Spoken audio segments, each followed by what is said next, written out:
Is May 13th of 2020, and it's good to be back. Been real busy at work, thankfully, and I'm so thankful to be very busy at work, which is fantastic.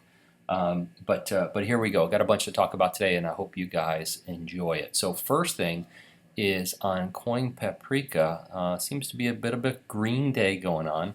Bitcoin is above 9,000 now. It's at 91.10. Ethereum's at 194, and XRP is just above 20 cents, which is great. And you know, the halving happened on May 11th, and I know that a lot of people, probably, saw that and said, well, nothing really occurred. But if you look at the chart, and I don't have the chart here, but if you look at the chart, usually the rise in Bitcoin happens after the halving. So if it's going to continue along its historic path, we'll probably begin to see it rise now, assuming it does the same thing it's done in the past. So there's no guarantee on anything, but it'll be interesting to see if it does continue that same path as it's done in the past. So XRP moving good, trading volumes look good, over 20 cents. All right, fantastic. Moving on. Okay, so this was from Peter Pumpkin Eater, and I've got to tell you, I haven't seen much of Peter lately, but I wanted to play this video. And then there's some other topics I want to talk about that are out there right now in the news. So in this tweet, Peter said, banks don't like Swift. He actually was quoting Brad Garlinghouse. Let me actually play the video because this is going to bring us right into what I want to discuss. When I joined Ripple, we were a small company. It was about 4.5 years ago, and there were 3 use cases the company was focused on. One was a smart contracts platform called Codius, using the XRP ledger. The second was a company, kind of a project called Global Identity, and the third was the payments thing. Wait, I have to stop there. Okay, wait a second. So there were 3 use cases, right, that they were discussing when Brad came aboard. It was smart contracts, global identity, which I don't even know what that is. I can imagine what it is, but I don't know specifically what they're talking about. And then the payments thing, like the payment, he says payments thing like it's a light thing. But I think that's interesting. I'm going to continue to play this video because nowhere in those first 3 items of the 3 use cases that Ripple was interested in facing in the market, the one that they announced yesterday was not one of those 3 things, which I find very interesting, and we're going to jump into that. We had to focus, and choose one. And if we were lucky with that one over a period of years, maybe we'd get the opportunity to do number 2 or number 3 or number 4. I don't look back. I mean, given what has transpired, one could argue that we should have focused more on smart contracts and what happened with the Ethereum network. I don't regret that. I think the payments, like, you have north of $20 trillion going cross-border each year. It is fraught with error rates, and it's slow, it's expensive. For me, it's a classic like Silicon Valley going up against the big behemoth Goliath, but it's so broken. I mean, when I go talk to banks, it's a beautiful thing for me because banks don't like Swift. They're frustrated with Swift. Their customers don't like Swift. And that's a great place to be when you're selling into that. So do I think there's other vertical use cases, and maybe if I went back, could we do it differently? Sometimes I wonder that, but I also think we have been so fortunate through a little bit of luck and a little bit of skill that we find ourselves with a lot of momentum in, I think, really solving a problem using these technologies at scale. So when Brad says they might have done it differently, it seems like he probably would have. I mean, it looks like, the payment solution is probably the most difficult thing of all the things they wanted to do because they went into an industry that is the hardest thing. I mean, it's the hardest thing in the world to change the financial system of a country and a planet. I mean, let's face it, they took the biggest bite of the biggest elephant they possibly could. And I think probably they're thinking they probably should have, it's based on what Brad said, maybe done one of these other things first, built up some momentum, and then went after payments. But they're knee-deep in payments now and obviously forging forward, which brings me to yesterday's tweet by Ashish Burla. Okay, so here's the tweet.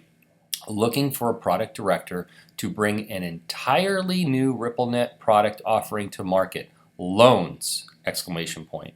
See more details below. Come join us. Well, before we get started on this, the first thing is, for anyone that has been studying Brad Garlinghouse over the years, Brad wrote I guess it's a manifesto. I mean, I don't know what you would call it, but he wrote a paper called Actually, it's the Peanut Butter Manifesto. It is a manifesto, but you should read this thing. It's a short read. Brad used to work for Yahoo, and essentially he wrote this paper about the Peanut Butter Manifesto about not spreading yourself through too thin. So not trying to do too many things at the same time and specializing in one thing first, which I think was his criticism of Yahoo, that they tried to be too many things to too many people. So now that Ripple is suddenly into loans, which by the way wasn't one of the top 3 things, right? It was smart contracts, it was global identity, it was the payments thing. Loans was not on that list. So now they're interested in loans. I don't know specifically what these loans are, how they're going to work, what the purpose is, what the agenda is. I don't get it yet. I haven't even had a chance to totally absorb it. I think we're going to hear a lot of speculation in the community about it, which is good. We need to air out some ideas. It's a little bit frustrating when they drop an elephant like this right in front of us, and we have no idea what it's about or how it works. But we have to always remind ourselves that Ripple doesn't owe us anything. We are not Ripple stockholders. I mean, we hold the independent asset XRP. We're certainly interested in what they're doing, but they don't owe us anything. It just kind of stinks that they drop that bomb and then they don't give us any more information. So we will speculate till the cows come home until they give us more information, and hopefully we'll get some more information. So this is the job description of the person they're looking for, and I'm not going to go too deep into it, but one of the things I found interesting in this job description, which I think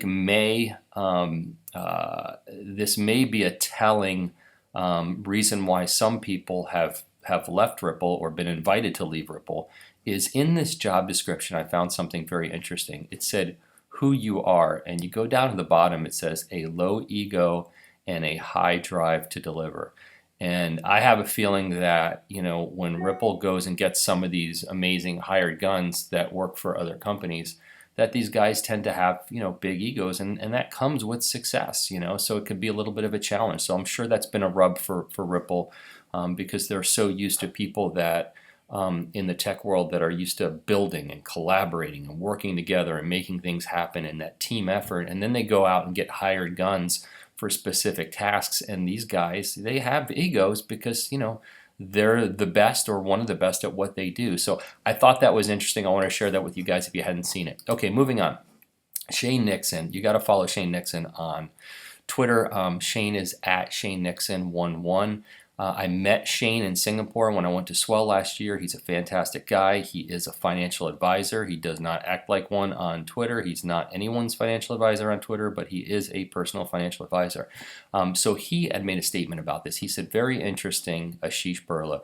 Can you clarify if this program will be lending XRP to RippleNet members who don't want/can't own XRP, or would it be fiat loans using XRP to facilitate any cross-border needs? Thanks. Yeah, it's confusing. I mean, what the loans would be, why they would be. I mean, it's a little bit confusing. So what I did was I posted a tweet this morning, and I said, what a great subject to discuss on hashtag Blockstars at Joel Katz, who is the David Schwartz for anyone who doesn't know. So I thought this subject would be great if they would breach it on Blockstars so that they can kind of talk about what that program's all about. Listen, if they drop the bomb on Twitter, that means they're not, I would assume they're not in what David calls stealth mode. So hopefully they'll be willing to talk about it and expand a little bit more about what it's all about. But I feel good about it. I think, I don't feel like, and you need to feel any way you want to feel, I don't feel like it's a pivot. I think there's a reason for it. I think there's a good reason for it. And I am interested to hear what that is. Okay, so speaking of Miguel Valles, he had posted this on Twitter. Thank you to everyone who reached out with kind words. Ripple is in great hands, and I felt like it was the right time to move on. Leaves me a little more time to spend with this guy. Hopefully I'm a better teacher than a barber. P.S. Be kind to each other out there. All right, so Miguel came to Twitter to let everybody know that he's doing okay, and respond to everybody that was asking about him, which I think is cool, and I wish him the best of luck. And I'm sure we're going to see more of him in the future, because I think we're going to see more of him. All right, so Mac Attack on Twitter, he's at Mac Attack XRP. This guy's great. He he posts great stories. I think he makes a lot of graphics and posts them on Twitter. I ask him all the time if I could use his pictures, and he says yes. So I think he's a creative guy. In fact, he just did a video, which I didn't watch the whole thing, but I saw most of it, with XRP Army, and it was kind of nice to see who Mac was and get to watch that. So he said XRP users can now fully delete crypto wallets thanks to new crypto update. So there's a new update to the XRP ledger that allows you to delete an old wallet. This isn't where somebody can come and delete your wallet. This is so you can delete your own wallet. And why would you want to do that? Well, there's been a 20 XRP minimum to have a wallet. Now, that's like an independent wallet, right? That's not like it's not like if you're on a major exchange, you don't need to have a 20 minimum to be on a major exchange. But if you have your own independent wallet, maybe on your ledger, I think actually Uphold might have a 20 minimum because, and don't quote me on this, but I think because Uphold is actually a wallet, it's not an exchange. But anyway, what's neat about this is it does cost you 5 XRP to close it, and I'm looking for, and if anybody has it, please post it in the comments below, a video that shows exactly how to do it. That would be great. So some sort of an explainer video. What I like about this is there are so many wallets out there that have the minimum amount of XRP. It would be great if everybody would just close up those wallets so that we can clean up the numbers of active XRP accounts, because so many of them are out there. I've got a couple out there with 20 XRP in them that I'd like to go close. So interesting stuff. I know this is old news. This came out, several days ago, but I wanted to share my opinions about it. I think it's a good thing. I hope that people do it. Let's close those dormant accounts that nobody's ever going to use, and this way we can clean up the numbers. All right, so Kieran Kelly posted this video, and I will tell you, it's probably the best explainer video I've seen for XRP. It's probably, I think it's better than what Ripple has produced. He did a fantastic job. He's got some fixes to make on it that he admitted to. One of the things is, I guess it was already in production and they used XRapid instead of ODL. So when you watch it at the end, it talks about XRapid, but just imagine that's ODL, and he said they're going to fix it. But I'm going to play this for you guys. I think this may be the very best explainer video we've ever seen on XRP, and this is something you're going to want to share with your friends and family if you're trying to explain XRP. So I'm going to pull this up. Hopefully we'll get it to load up here and let it rip. Okay, cool. Here we go. The Internet of Value is upon us. XRP is the fastest decentralized enterprise-grade digital currency asset for real-time, secure, and low-cost payments globally. XRP is the perfect payment solution for banks, payment providers, online businesses, corporations, and individuals, providing reliable, fast, easy, and convenient settlement of funds. Traditional methods are risky, time-consuming, and costly. XRP is rewiring global commerce, improving the cost, speed, and certainty of how transactions work, dramatically reducing friction. XRP's successful track record of stable blockchain technology and governance makes it ready for institutional and enterprise use. It's fast. XRP is 1,000 times faster and less expensive than Bitcoin. Your payments are settled in 3 to 4 seconds with extremely low transaction fees. With the open source technology built on advanced blockchain technology with a growing set of validators, XRP can handle consistently 1,500 transactions per second, 24/7, and can scale to handle the same throughput as Visa. It's easy and convenient. Paying with XRP is just a click away, and it is as easy as sending an email. XRP won't waste your time or your energy. In fact, based on 220 million transactions on the XRP ledger, the energy consumed could only power 14 light bulbs, while Bitcoin mining activities would consume enough energy to power 149 million light bulbs, and the Visa network consumes enough energy to power 8,177 light bulbs. XRP is changing the way the world does business. Standard Chartered. With businesses sending more than $155 trillion of cross-border payments annually, it is crucial that we continue to innovate to make international payments easier and faster, not just for our clients, but also for the future of the payments industry. Alex Holmes, MoneyGram Chairman and CEO. Through Ripple's XRapid product, we will have the ability to instantly settle funds from US dollars to destination currencies on a 24/7 basis, which has the potential to revolutionize our operations and dramatically streamline our global liquidity management. Brad Garlinghouse, CEO of Ripple.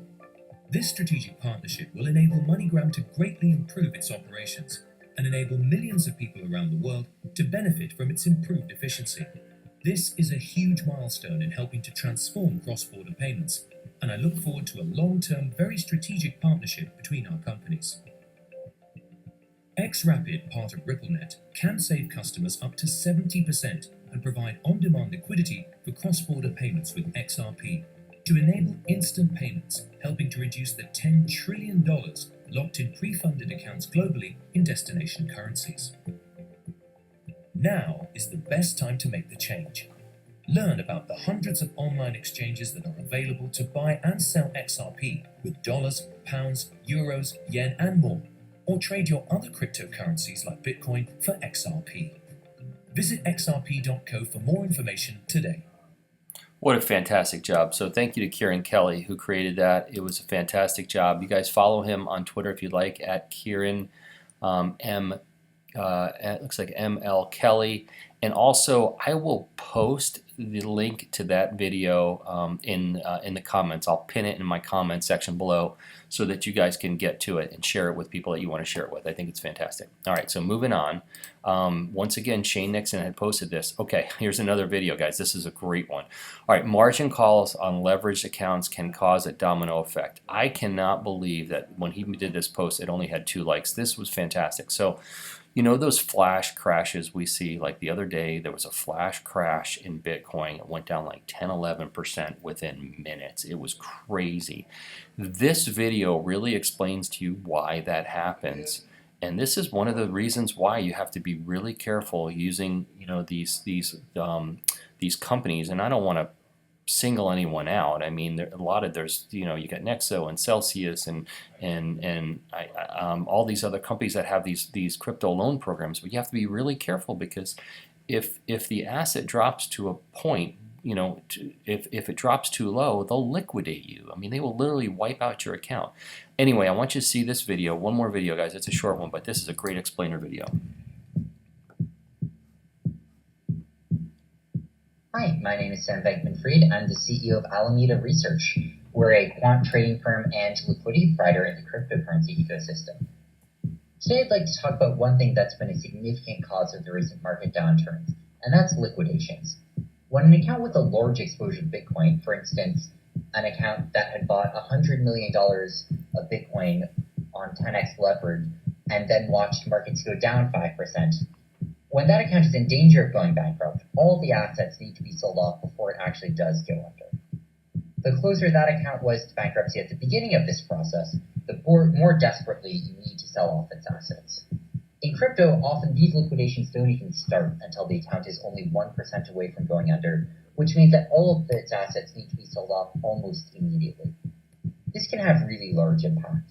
In fact, enough that it often drives the price of Bitcoin down enough that even more accounts are in danger of going bankrupt and need to get liquidated. This can cause a sort of chain reaction, where each series of liquidations moves markets down enough that another set of accounts needs to get liquidated. This domino effect can in turn drive the market down as much as 30% in a single day, causing this cascading set of liquidity failures, like what happened with banks in the 2008 financial crash. Now, if Apple stock were to move down 30% due to a series of liquidations, a bunch of people would come in and buy it back up, because fundamentally that stock is still tied to the profits of the same companies before, and now you can get it at a huge discount. So with Bitcoin, on the other hand, Bitcoin is itself the product.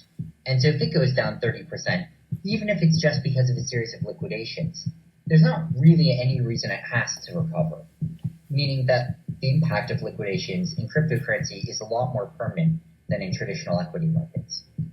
We need to solve these problems, and in order to do that, we need to have more efficient margin calls and more liquidity provided on these contracts in the first place.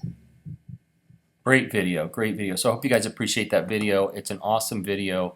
and it really explains why these things happen, and I think it's very helpful to understand the mechanics of it, so that you're armed with that information. Okay, the last thing is from Billionaire Mindset. It says, live your dreams, not your fears. And I will tell you this. I will tell you that in my life I have learned that fear and indecision robs people of happiness. I will promise you that. You just have to live your dreams, guys, and you cannot live in fear. Don't worry about things in life. 99% of the things you worry about in life never happen. So don't even bother worrying about them, and just cross the bridge when things actually do happen. All right, so thank you for listening today. I'm not a financial advisor. I'm not an accountant. I'm not a chemical engineer, and I'm not a crypto expert. These are my opinions only. Don't make any financial decisions based on anything I say. This video is intended for entertainment purposes only.